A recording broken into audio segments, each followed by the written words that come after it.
మాజీ CM YS Jagan పర్యటనలో మరోసారి భద్రతా సమస్యలు చర్చకు దారితీశాయి. అనంతపురం జిల్లా ఉరవకొండ మాజీ ఎమ్మెల్యే వై విశ్వేశ్వర్ రెడ్డి కుమారుడి వివాహానికి గురువారం జగన్ హాజరయ్యారు. ఆయనను చూడటానికి, ఆయనకు దగ్గరగా రావడానికి అభిమానులు భారీగా తరలి వచ్చారు. దీంతో భద్రతా సిబ్బంది వారిని అడ్డుకునే ప్రయత్నంలో ఇబ్బందులు ఎదుర్కొన్నారు. అభిమానులు రూప్ పార్టీని తోసుకుపోవడంతో గన్మ్యాన్ ఒకరు కొంతమందిపై పిడిగుద్దులు గుద్దారు. ఈ దృశ్యాలు సోషల్ మీడియాలో వైరల్ అవుతున్నాయి. అభిమానుల తాకిడితో జగన్ చేతులు గీసుకుపోయాయని, అందుకే గన్మ్యాన్ అలా స్పందించాల్సి వచ్చిందని వైసీపీ నేతలు చెబుతున్నారు. ఇటీవల పల్నాడు పర్యటనలో కూడా జగన్ కారు కింద పడి ఓ అభిమాని మృతి చెందిన ఘటనతో భద్రతా అంశంపై వివాదం వైరల్ అయింది. Z+ సెక్యూరిటీ ఉన్నప్పటికీ అభిమానుల రద్దీ కారణంగా ఇలాంటి సంఘటనలు కొనసాగుతున్నాయి.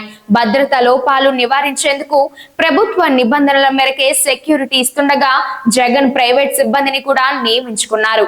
అయినా సమస్య అలాగే ఉందని అంటున్నారు.